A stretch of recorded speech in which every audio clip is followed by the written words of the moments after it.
and I'm back with another video. Today's video is going to be about hair growth. Now, if you're looking at my hair right now and it looks a little weird, that's because it's in braids, and I had it in braids because I was doing some protective styles and yeah, so wigs, and then I was like, I can't get on camera with my struggle braids, so I had to like zhuzh them up a little bit, add some accessories and whatnot. I know they look a hot mess. I know they're fuzzy. I know that. Okay, I'm aware. So don't, come for me. Anyways, let's put this hat back on. So you guys have been asking for a video of how I have grown my hair throughout the years. A couple of things that I do need to clear up before I do this video. I have never permed my hair. I've never gotten a relaxer. I've never colored my hair.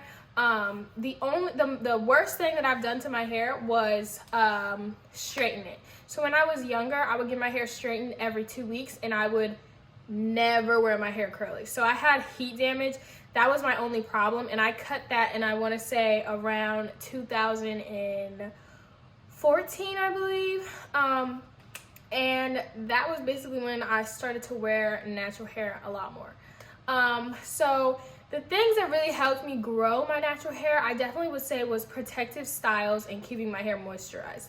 So for the first, I don't know, maybe year of me being natural, I didn't, well, not natural, but actually wearing my hair curly, I didn't actually wear it out. Okay, so I bought a whole bunch of clip-ins, and I would wear clip-ins in my hair, and I would braid my hair and only have my front out and a little, basically like a U part, but I had curly clip-ins that matched my hair texture.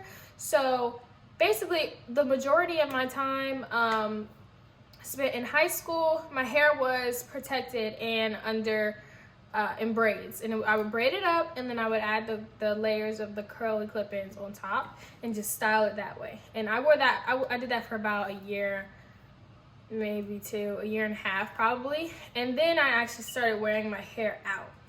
So when I started wearing my hair out, the first thing, I always made sure that I had a routine. So before I even started wearing it out, I was on a strict routine of conditioning my hair, detangling it, then shampooing, or then rinsing out the conditioner, all of that, and then shampooing my hair. I did not shampoo my hair first because shampoo was very triggering. Okay, it was very triggering for my hair strands. I don't know about you guys, but shampoo definitely mats up my hair more. Especially, it's worse when you are coming from frizzy, dry hair, because my hair was very dry. I wouldn't moisturize it. When I would get it straightened those 2 weeks, it would stay straight until I got it straightened the next 2 weeks. So my hair was very dry. So whenever I shampooed it, it would just pull out even more moisture that it didn't have. So it would just get drier and drier. And that was really the main issue. So shampooing it would just make it mat up a little bit, and the curls, it would be way harder to detangle. I definitely think that once I got a routine and once I learned how to properly detangle my hair, I feel like that definitely helped with growing my hair. Now, another thing I want to address is that you guys are all asking me, oh, how do I grow my hair this long? How do I grow my hair this long? Or how do I grow my hair faster? So what you're really trying to figure out is, how do I retain the length that I am growing every month or so? Because everybody's hair grows, unless you were diagnosed with some sort of hair disease like alopecia or something like that. Then of course your hair might not grow as fast as somebody else's. So what you guys are really asking me, and I want to make this clear, is how do you get length retention? Because your hair is growing, sweetheart. I promise you it's growing. But so basically, I did struggle with length retention a lot, especially when I would have my hair straightened. I would not sleep with a bonnet. I would just go to bed and wake up when I woke up, and my hair would still be in a ponytail, and it'd just be everywhere. And I was okay with that because I didn't really care, But I started to take better care of my hair. It was protected. I would sleep with scarves sometimes. I was still pretty bad with that, I'm not gonna lie. But that was the first thing. I learned to take care of my hair while it was just in its natural dry state. Okay. Then the other part of hair growth is you need to make sure your hair is moisturized. I feel like my hair grew the most when I was doing heavy treatments with a whole lot of product and a whole lot of water. Like, I would condition my hair on the weekends and leave that conditioner in my hair for a long time, okay? Me and Aussie Moist Miracle were best friends. I would spend a whole entire day just getting through my hair and seeing those curls and go. Sometimes for the most part, I would finger detangle at the beginning of my hair journey. But then I started using the Felicia Leatherwood brush because it was a lot of hair, it took a lot more time, and it was frustrating. So that is the main thing. You need to make sure you are going in there, detangling that hair, and just making it, like, that's basically, and that's also how you work on your curl pattern. You need to make, like, by going through your hair, constantly raking through it, and combing it with the same exact brush over and over again, you're gonna see your curl pattern defined better, and it's gonna have a more uniform curl as well. Now that I've spoken about, like, moisturizing your hair, another aspect of length retention is keeping your hair healthy, or your scalp healthy. I used to struggle with dandruff a little bit. Not dandruff, but I had very dry scalp, which would cause for my hair to get irritated. I used to have, like, patches of where I scratched too much, or it was way too dry that it started bleeding. It was very bad. Like, when I was in middle school, I did not take care of my hair at all. It was horrible. But when I started to take care of my hair more often, I would, like, grease my scalp. I would use any oil I could find. Oils were, they really did save my scalp. Oil saved my scalp. Water saved my scalp, allowing water to hit my scalp every so often so that it wasn't always dry like the Sahara Desert, okay? And I would just use any oil, honestly, like, I literally, it didn't matter what oil. Like, I would take oil, olive oil, coconut oil, avocado oil that people use to cook. I didn't care. As long as my scalp could get some oil on it, that's all that matters. I know you're gonna be like, did she just say she used canola oil on her hair? I did. I don't do it anymore because I have olive oil and I have avocado oil, but I did, okay? And I'm not ashamed of it. I'm gonna be honest. I had to do what I had to do. So that's another thing, making sure that scalp is clean, honey. Because when I had those dandruff and those flaky patches, my hair wasn't growing. I mean, that's just, like, it's harder for hair to grow from a problem area. So that's why you need to make sure that your hair is clean. You don't want flakes, you don't want dandruff, build up, any of that, because what happens is your hair is not gonna grow as fast, or it's gonna be harder to grow when there's so much buildup all on top of it. You know what I mean? So yeah, that's definitely another thing.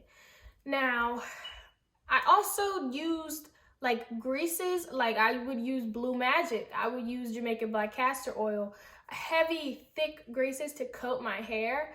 And I definitely would say that helped a lot with the health of my scalp. Another thing that you would definitely need for hair growth or length retention, like I said, is you need to be very careful with your hair.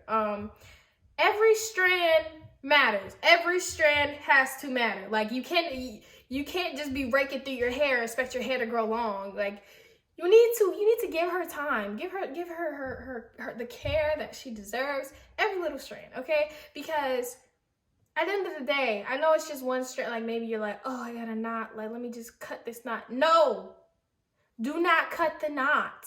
You need to go in. You need to separate her, because if you're that careless, do you think your hair is gonna grow? Do you think it's gonna grow uneven? Do you, like, what do you expect if you're sitting there ripping through clumps of your hair? Like, that is not good, and it causes breakage, because you might think, oh yeah, I can just go to the ends of my hair and just pull a piece out. But you know what you're doing? You're breaking your hair off for yourself. You're basically saying, I don't want the length.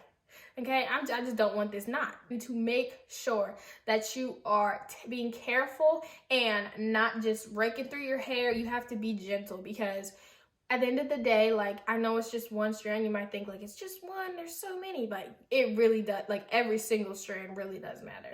Another way that I avoid breakage when I'm doing my hair, is I use gloves. I know if you guys have seen any of my other videos, you will see that I have gloves on when I'm touching my hair. I wear those gloves because the friction from your hands could ultimately just rip out a piece of your hair unintentionally. And that's not what I want. So when I would be finger detangling my hair, I would always add some gloves on just so, like, cause I mean, when you think about it, what do you think is gonna run through your hair faster, plastic or skin? It's simple things like that you have to think about. Like, obviously the plastic is gonna run through your hair like smoother, because at the end of the day, like, and I really use that when I'm doing like detangling the most, but at the end of the day, the goal is to get as much slip. You want your hands to be able to rake through your hair without any tugging, any friction. You don't want any of that. So wear gloves when you are touching your hair. And I think that I also like to wear gloves because, I don't know, like, it just bothers me. Does it bother anybody else? When you're doing your hair and you just feel like it's all over your hands, like, that makes me so frustrated. It's like, this, I don't need it here. It's a waste of product in my mind. So always wear the gloves. I know you guys probably heard me say something about slip. Now I want to explain to you guys what slip is, because that is going to change your length retention routine tremendously. Like, you need slip in your detangling process almost like you need water. If your hair is not like slipping and the conditioner isn't like loosening up those tangles, then you're going to be ripping out your hair, or it's going to take you a longer time depending on how gentle you are. So definitely make sure you know what slip is and you understand slip. Now, I'm not the type of person, okay, who's gonna try a whole bunch of conditioners, okay, and just test and see what has slip, okay, because I don't have the time for that. And I feel like it's really dumb, because I have found the secret to getting slip in any conditioner you have, no matter what conditioner it is. All you have to do is add honey and a little bit of water. Now you're probably like, what is honey gonna do? Okay, so honey naturally pulls moisture into your hair, and when honey mixes with like your conditioner, it allows for your hands to just slip through your hair. So when I say add honey to any conditioner, like, it doesn't matter what conditioner brand you are using. If you add some honey, add some water, you're gonna be able to do your hair. And it's that simple. Honey will solve all of your problems when you're conditioning. And I have tried this theory on so many conditioners. Like, I've used, what is that white bottle conditioner? Pantene or maybe it's, I don't know. It might not be Pantene. It's a white conditioner bottle. It's huge. They sent you a whole bunch, but it's typically not for black hair. It's typically for like white people's hair. And I've used that before on my hair. And you want to know what I did? I added honey and water, and it worked just the same as with my Aussie Moist. I just add honey and water. The only reason that I use Aussie Moist is because it is a large, ginormous bottle of conditioner. And with naturals, like, that's a big thing. To be able to use a lot of conditioner to moisturize your hair, that is very important. So I get the Aussie, the ginormous bottles, and I save my bottles from the last time that I used it. I fill up half with the Aussie Moist of the new bottle, and then a little bit of honey, like a third of honey, and then water. And that mixture will really help your hair. And another thing is, like, when you're using conditioners, you'll often see that the more water you add, the easier it is for your hands to slip through your hair. So it would make sense to dilute your conditioner, right? Dilute it with some water, a little bit of honey, add the moisture in there, and you literally have the perfect concoction. Like, that's the best thing. That was the best thing for me when I realized, when I went natural. That was honestly my best realization in the world. So like, when the companies like TGIN came out and they were using a whole bunch of honey in their products, I was like, well, they know what they're doing. Because honey, it doesn't matter what's in that conditioner. If you got honey, it's gonna work. And I know you guys like are probably like, yeah, I don't know about that one, and it's sticky and all that, but just try it, because I promise you, if you try it, I'm pretty sure you're gonna be pretty darn satisfied, because I always am. So that's another tip, like, and it's great because you can go anywhere, you can go to anybody's house and use anyone's conditioner as long as they got a little bit of honey. Okay, simple. Now that I've talked about like slip, detangling, and all that stuff, and how to take care of your hair, and definitely how to manage your hair and how to comb it, all that stuff. Another important thing for your hair is water. Now, people sometimes stay away from water. I sometimes stay away from water just because I stretch my hair. So you need to make sure that you are putting water on your hair and your scalp. It is so important for your hair to just feel water and to have that natural moisturizer on your hair. Like, the water is a natural moisturizer. That's why a lot of conditioners, a lot of leave-in conditioners, the number one ingredient is water, because water moisturizes your hair. Like, it's a liquid. It is the liquid. It is Earth's leave-in conditioner. That's how I feel about water. So sometimes when I'm doing my hair after I've conditioned everything and I'm ready to shampoo and I have to rinse it out, I will take apart each individual twist, because you guys know, if you're new to my page, I twist my hair before I detangle my hair with conditioner, twist it, and then I go in the shower, rinse it all out, and then I shampoo my hair, just to avoid the matted feeling of shampooing your hair while it's still dirty and tangled. So sometimes when I take out those twists and I run water down my hair to get out the conditioner, I've gone in with a fine tooth comb and just slowly, because my hair's already detangled, and just gone through my hair and with that comb, through small sections of course, and just gone through my hair with the comb. And I feel like that definitely helped me with defining my pattern a little bit more. So that helps as well, just because when you have a pattern, your hair is, I don't know, I can't explain to you guys, it feels healthier. And I don't know, like, even if you have like 4C hair, when you find your pattern, your hair is just gonna be thicker. It's gonna be like, maybe for me, because I had a little bit of heat damage, that's why it was so revolutionary for me, because my hair did have heat damage at the bottoms, and I would be able to cut that as I went along. But I think one product that really stood out to me was definitely shea powder. I found out about shea powder, I want to say a year or two ago. So shea powder is I'm not sure what I think it was seeds. Yeah, I haven't used it in so long, because with like Instagram and everything, it's hard to constantly be changing up your hair and trying to use shea. Shea powder is an amazing little herb that they use in Africa. I believe is it Chad, Africa? They use that in Africa, and they have this amazing, long, luscious, they have thick braids going down their back to their butt. Like, and I mean thick braids, like not even these braids. Like 4 of my braids combined is how their hair looks. I think it's Chadian women. It's in Chad, Africa. I feel like that sounds familiar. But anyways, their hair grows so long, and they use this process of using the shea powder, and they basically spray their hair with water. They apply a little bit of oil, or no. They'll use like a grease or a paste. Sometimes, like when I do it, I put a little bit like leave-in conditioner in it, and I'll mix it with oils so that it's like a grease kind of, and then I'll apply that on my hair, add a little bit of shea powder, and then put some water, and then I'll repeat that process and just like add grease and then shea. So the grease is basically to help the shea attach to your hair. And I really do think that the main reason that their hair grows that well is because the shea powder strengthens the mess out your hair. It has a very strong smell. It definitely helped with my length retention. After I used it, I saw immediate results. It made my curl pattern look way better. The way you do it is you have to put the powder on, and then once you put all the stuff in and the grease and the water, you have to braid your hair up and allow it to sit in your hair. And the Chatting women, they don't take it out of their hair. So it stays in their hair forever. But when they reapply, they'll try to like rake out some of the old seeds.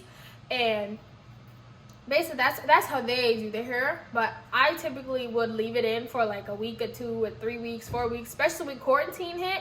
And then I just leave it in my hair, and I would just let it stay until I was maybe going somewhere, or I really wanted to wash it or something like that. So I was definitely doing that all of quarantine, and my hair was growing like crazy. So it wasn't growing like crazy, but I was receiving a lot of length retention because my hair was stronger. I could feel my hair being stronger after I used the Shea Butter. And my hair was also responding to water a lot well. I know a lot of naturals, whether you have high porosity or low porosity. I have low porosity. My hair doesn't accept water for anything. But when I was using the Shea Butter powder, literally I could put water and oil in my hair and my curls would be defined. That's how insane it was. I have videos. I could insert in the video. I'm not gonna full. This was a Snapchat video, but that all that's in my hair is water and oil. Like, that's it. But like I was saying, these are the type of things that like I would do research on, trying to figure out how to strengthen my hair, because that's the main key to growing your hair longer. Because everyone's hair grows, right? But you just want to figure out how to keep and see that growth mature and develop. Those are my main tips for growth. And if you guys want to know my whole hair journey and all the ups and downs I've had with my hair, just let me know. Also, I am trying to work on that video for you guys of how I got to 0 to 100,000 followers on YouTube in under a year. Literally today is the cap for my 100,000. Like, I'm at 99 point something right now, and when I wake up, or probably by the end of the day, it'll be at 100,000. I'm so excited. I can't wait to make that video for you guys and share all my tips and tricks for Instagram. But that is the end of this video, you guys. Don't forget to like, comment, share, and subscribe. Also follow me on all my social medias, Instagram, Snapchat, and TikTok. But I just want to say thank you guys for all the support. We're at 2K now, and my account has just been growing really fast. But thank you so much for watching this video. You might as well go watch one more, and bye! Mwah!